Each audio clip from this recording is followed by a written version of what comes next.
check out the Full Press Hockey Podcast with Jim Biringer, the best in the business. It's going to be great. Hello, everyone. Welcome to the Full Press NHL Podcast. I'm your host, Jim Biringer, the voice of Full Press Hockey. I'm joined by retired National Hockey League official. You can hear him on the Snipes and Stars podcast, Tim Peel. Tim, thank you for coming to the show today. Thanks for having me, Jim. I appreciate it.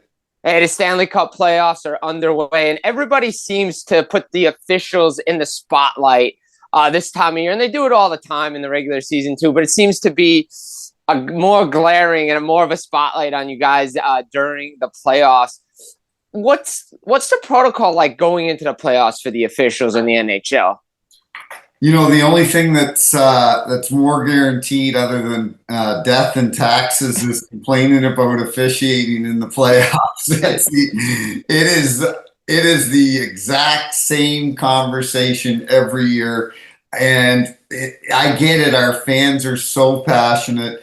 Some fan bases more than others want to always blame the officiating, and you know what? I just don't buy into it. I've watched a lot of games as you have. Yeah, there's going to be calls here and there that people don't like, but I haven't seen one game decided that everyone says the reason this team lost is because of the officiating. I just haven't seen it, and I'm very trying to be unbiased. And listen, there's calls that I don't necessarily agree with, but that's like it is in any sport. But I haven't seen any game that the fans can specifically say our team lost because of a call. No, I agree with you. And my uncle, God rest his soul, he always said, if you're complaining about the officiating, your team wasn't good enough to win. So God bless him. And, you know, I take that to heart because I officiate too on a high school level. And when I officiate, I act like I'm playing too when I'm a referee. I don't want to decide the game.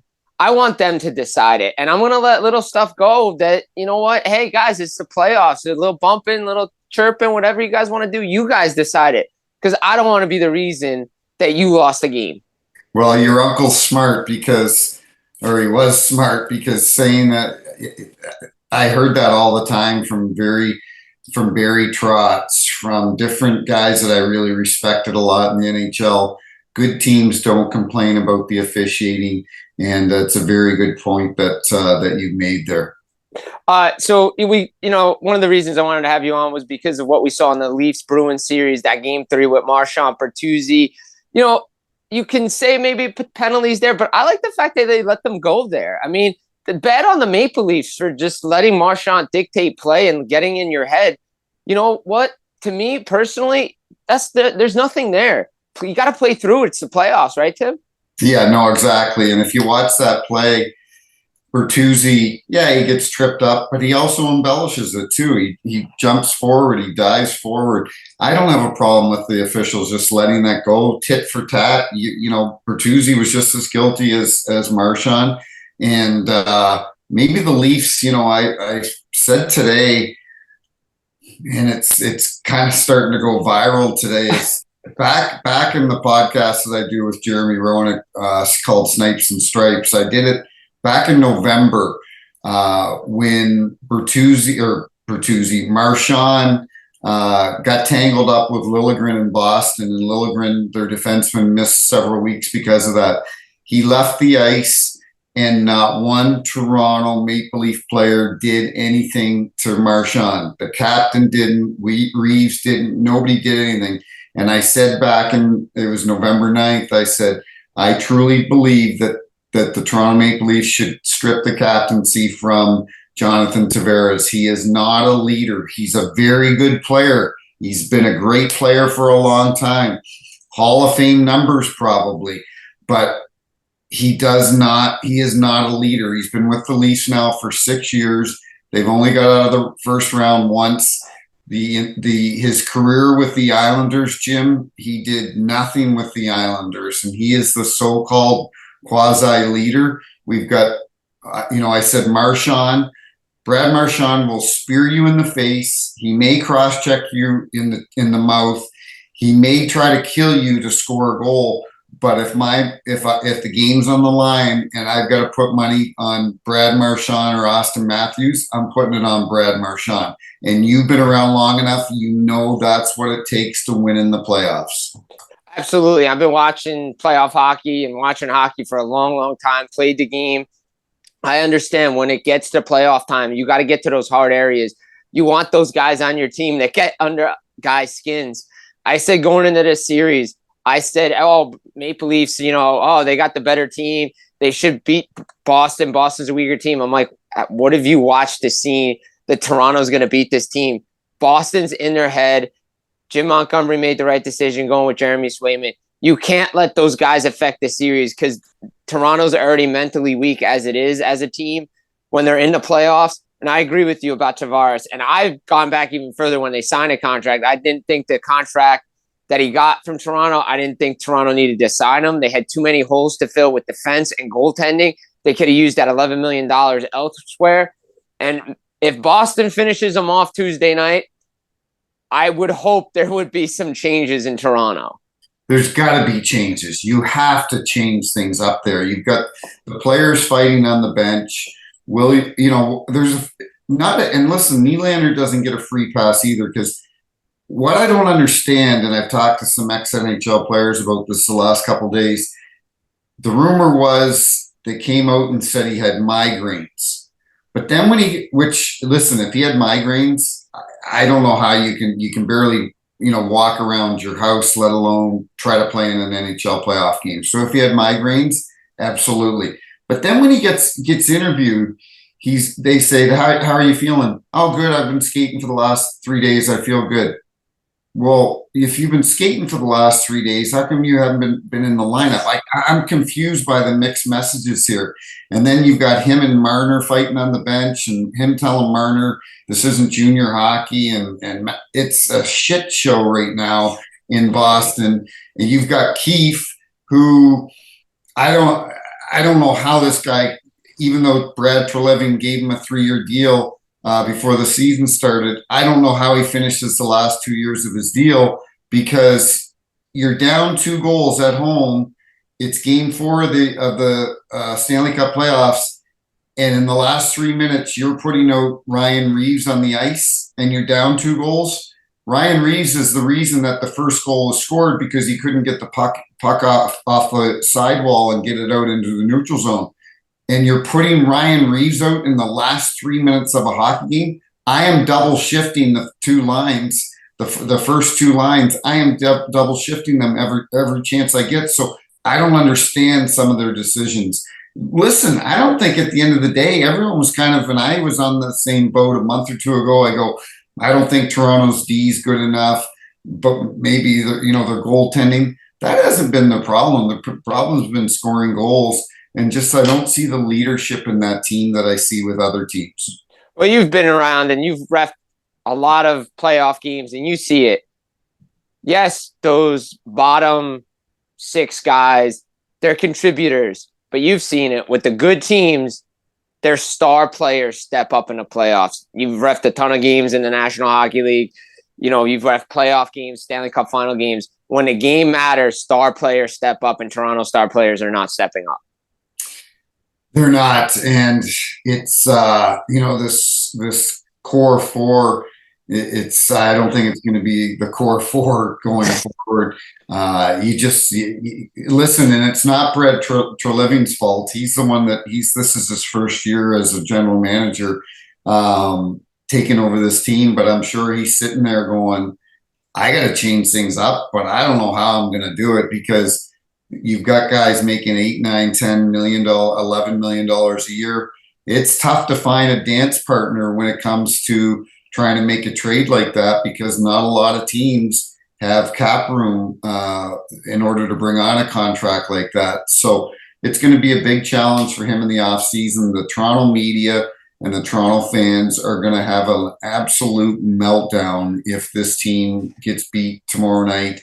If I'm Jim Montgomery, and I love Monty, I'm friends with him from days off the ice, him living in St. Louis, and I'm not going to text him and ask him, tell him, give him my thoughts. But if I was him, as he was flip-flopping every game, Elmark and Swayman. This is now the second time. This is the first time all year that he went with Swayman. The second time he played him the other night, back to back. I think you got to go with Swayman again. Finish them off. Do not give them any life, because if you give them some life, and you go back to Toronto, Game 6, we saw what happened last year with Boston and Florida. Boston was up 3-1. They're 5 seconds away from eliminating Florida in a 5-game series when Brad Marchand had the breakaway. And Florida comes back and wins that game, wins it in overtime. And we know the rest is history. They win the series and go on to the Stanley Cup final. So if I'm Boston, I go with Swayman and I go, let's get rid of them and get some rest for our guys. Yeah, I was a big proponent going into Game 4 that it's Jeremy Swayman's net. I am still a big proponent of it. I believe he's the number one guy in Boston. I know he's due for a new contract in the summer. We know the issues with Ullmark at the trade deadline. Look, it's a great tandem. These guys work well together. But I agree. You got to put the nail in the coffin and just put the pedal to the metal. Toronto can't beat Swayman. Swayman is in the zone right now, and you ride with one guy, and you have to ride with Jeremy Swayman. He's playing so well right now.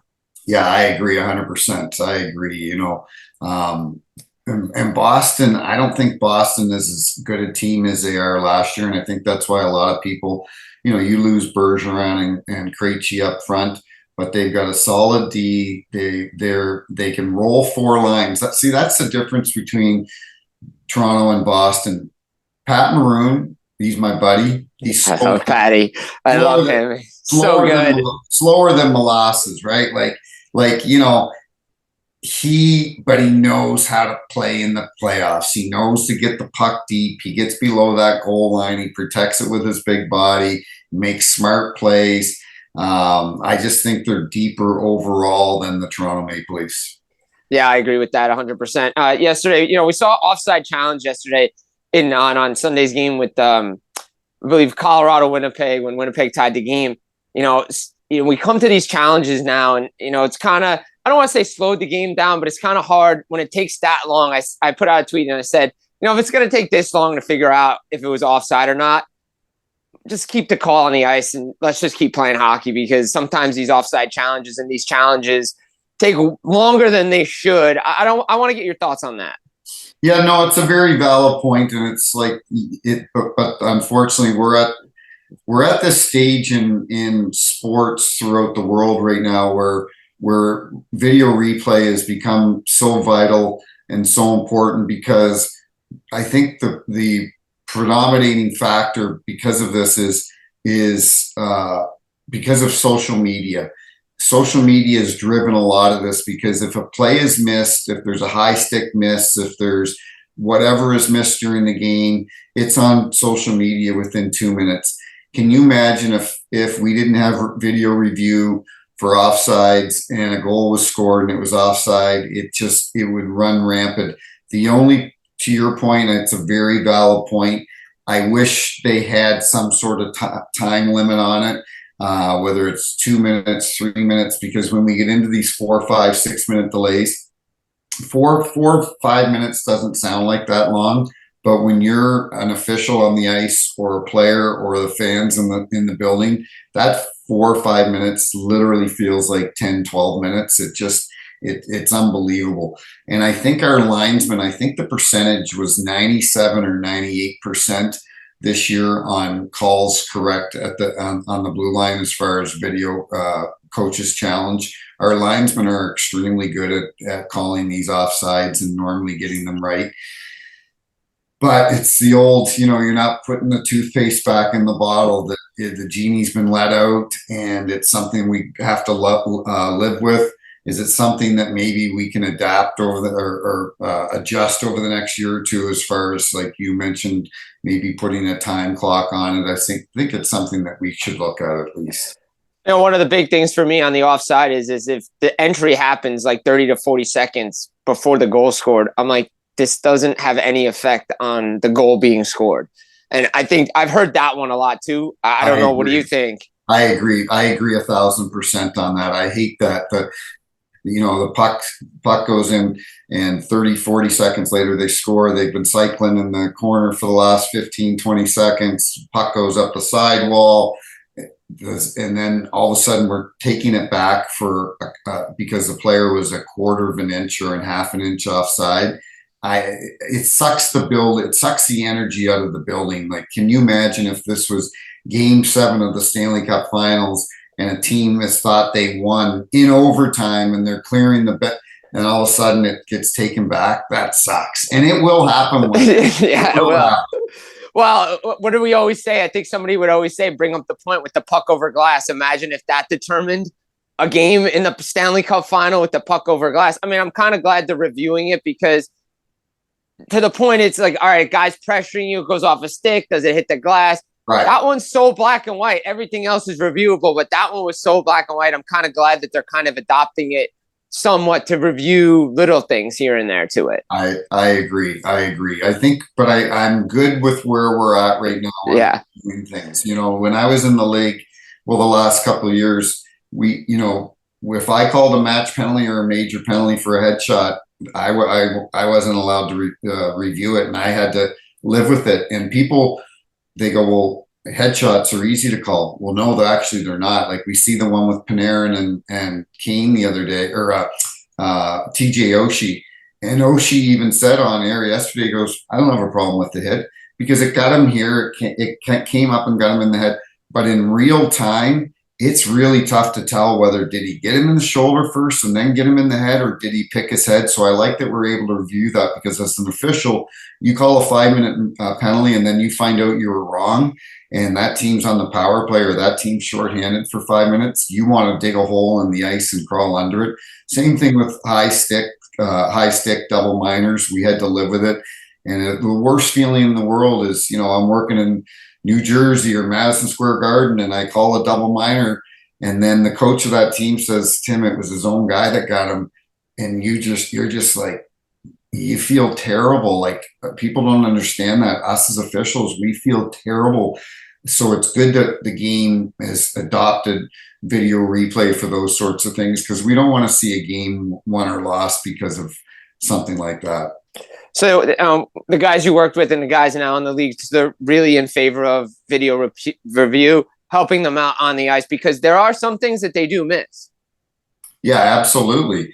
There's things missed all the time, but I don't think we need to start reviewing trips and hooks and slashes and so on. I think the headshots, goalie interference, puck over the goal line, double minors, things that could have a big impact on the game. A trip in the neutral zone really isn't going to have a big impact on the game. We don't need to review those sorts of things.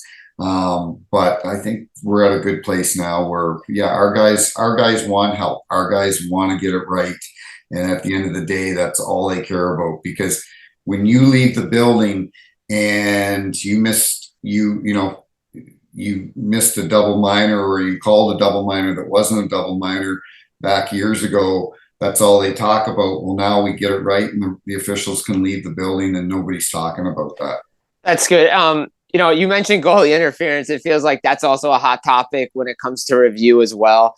When you guys go over there, look at it, when there's a challengeable play for goalie interference, it feels like it's like the pass interference and then catch no catch in the NFL. And we have that in the National Hockey League. What are you looking for when you guys review that, to either keep the goal or wave it off? We're looking at, did the forward or offending player, attacking player, did he go into the goal crease by himself? The goalie has to be able to properly play his position. So did that player go into the goal crease and impede that goalie's ability to play the position? If we had one a couple days ago where Florida's goal stood because Matthew Tkachuk got pushed into the goaltender, those goals are allowed. There's lots of times when an attacking player is there on the crease and he gets pushed in by the defenseman, those goals are allowed. So our antennas go up when an attacking player goes into the crease and is not impeded and makes contact or prevents the goalie from properly playing his position. But listen, there's a lot of gray area too. Unfortunately, it's not black and white. And people say, well, make it black and white. Well, you know what? Ask fans in Buffalo. It was supposed to be black and white when Brett Hull's foot was in the crease, and that those goals back in February and March were taken away, but they allowed this goal. And that was the worst rule that we ever brought in, was the toe in the crease, and it was no goal. So, but that was brought in to try to clear up the inconsistency with goalie interference. And you can't make it black and white. There's a lot of gray there, and coaches want there to be a lot of gray. Coaches don't want it to be black and white. Players don't want it to be black and white. There's a lot of gray area involved. When you were on the ice and during these games, especially in the playoffs, but I hear it when guys are mic'd up, even in the regular season. Is there a lot of communication going on with not only with your partners out on the rink, but the players as well? Absolutely. One of the best guys of being in the crease or being around the crease all the time was Corey Perry. And Corey would just conveniently fall on the goalie when the whistle would happen. And, I love the guy. I respect him because his longevity is phenomenal. But Dustin Brown would be the same way when Dustin played for LA. And you would talk to those guys and say, hey, stay out of the crease. And then next chance you got, you'd go up to them and say, hey, listen, you are living on the edge right now. I'm just letting you know you are right on the edge. And then you go to the goalie, and the goalies would appreciate it. You'd say to Marty Brodeur, hey, Marty, I'm watching Sean Avery, for example.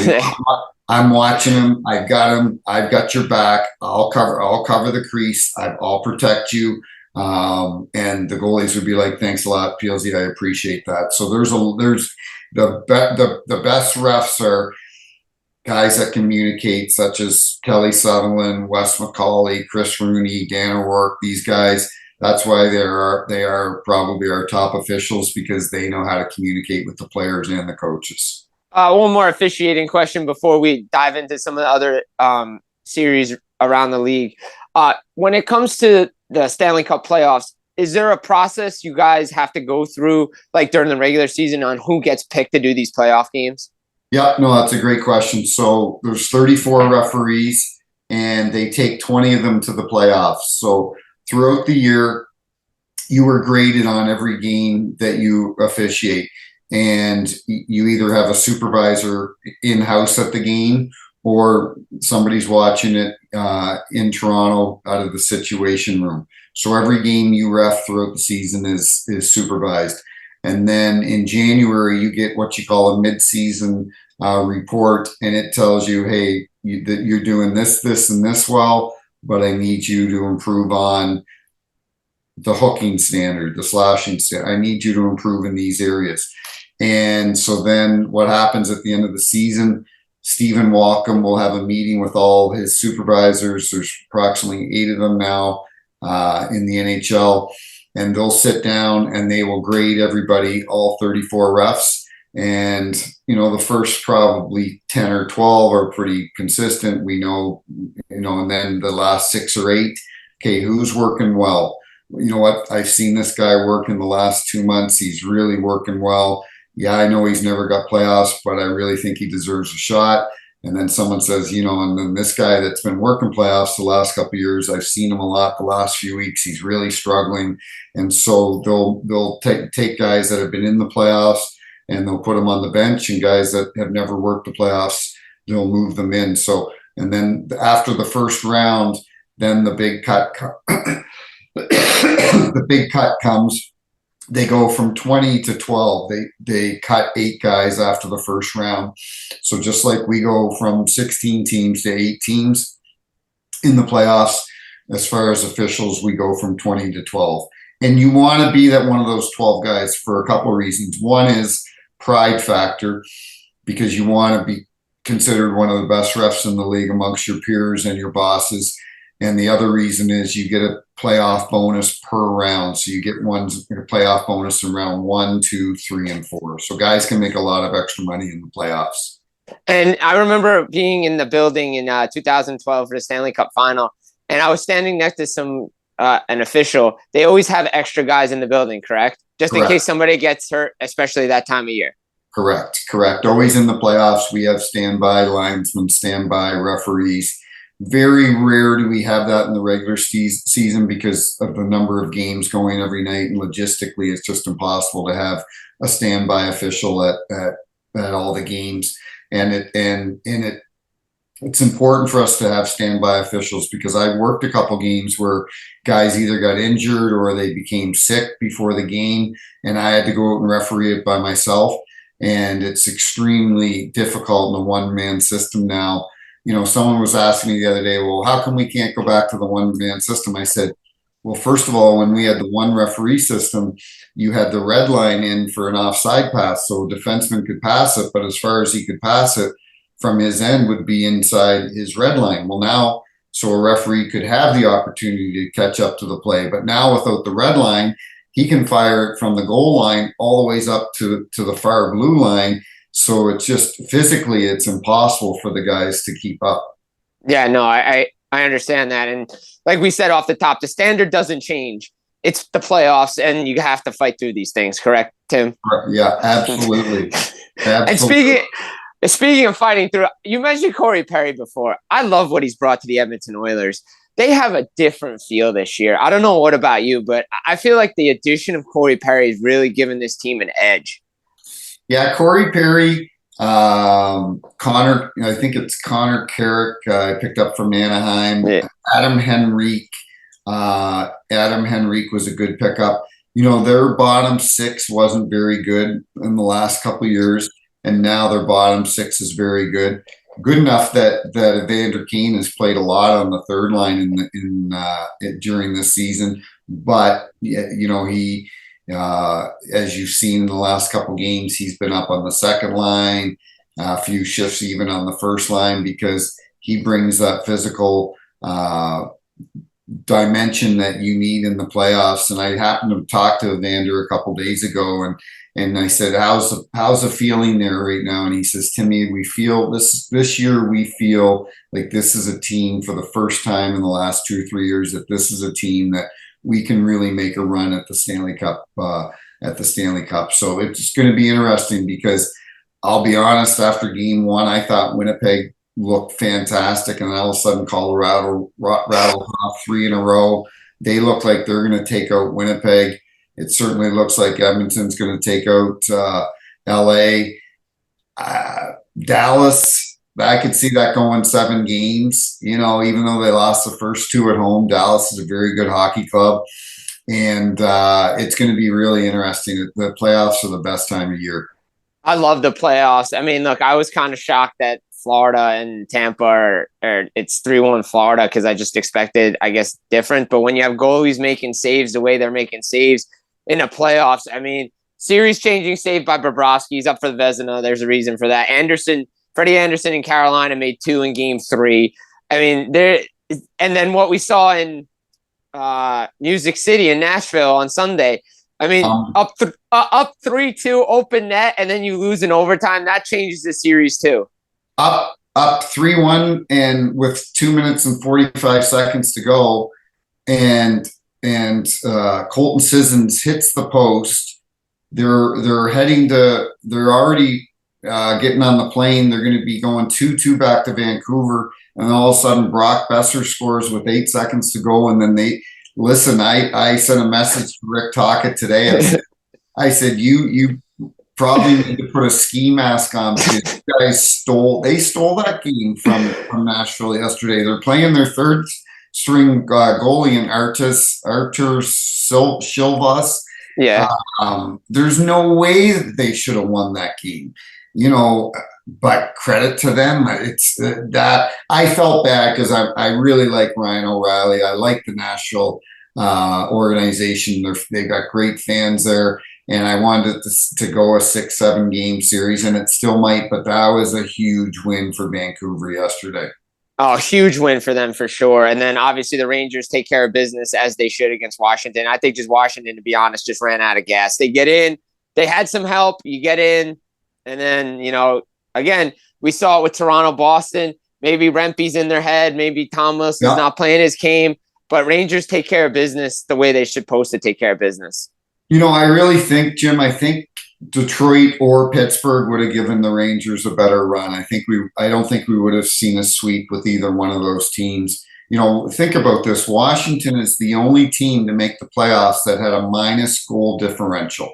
You don't make the playoffs, they're minus 34. So they scored less goals than they allowed, but they got into the playoffs. That tells you how bad Pittsburgh and Detroit shit the bed the last 2 weeks of the season, because I felt like one of those teams could have done a better job against the Rangers. I agree. I thought Detroit probably over Pittsburgh, because I just didn't have Pittsburgh as a playoff team this year. But you know what? Either team, because Crosby knows how to step up. Those guys know how to step up against the Rangers in the playoffs. It's going to be very interesting. And again, like I said off the top, the spotlight's always on the referees. And there's a saying, one of the guys I refed with, I got to give a shout out to my buddy Ken Skimmelhorn that I did work with outdoor roller hockey. He said no one ever lost a game in Monroe roller hockey history. It was always the referee's fault. And we always used to say nothing less than a felony gets called in the playoffs. So just a shout out to him, because he was a great partner and he taught me a lot as an official. That's awesome. That's awesome. Yeah, I can't wait to continue. And Tim, thank you so much for coming on the podcast today. Really insightful. I can't wait to do it again if you have time. No, absolutely. And you know what? By looking at all your apparel back there or collections, I see you're a Jersey fan, and I see Marty Brodeur around here a lot in St. Louis, and you know what? It was just a tough year for the Devils with all the injuries they had. They didn't get the goaltending they expected, but the future is bright for the New Jersey Devils. They've got a good young hockey team, and I bet you we will see them back in the playoffs next year.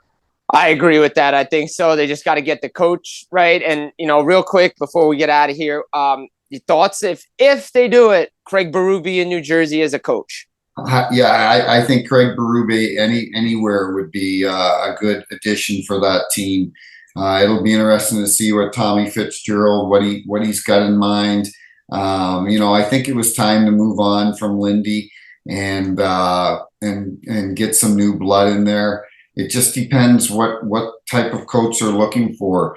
A lot of times they say, oh, geez, we regurgitate coaches.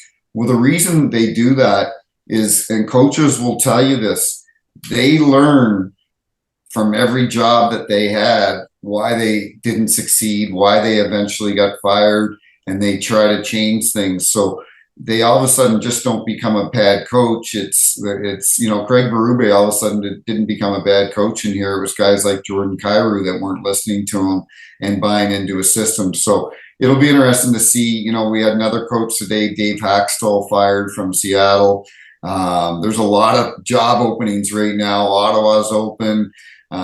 Jersey's open. Seattle. San Jose's open. San Jose's. That one. Yeah, that one was a head scratcher. That was a head scratcher. Yeah.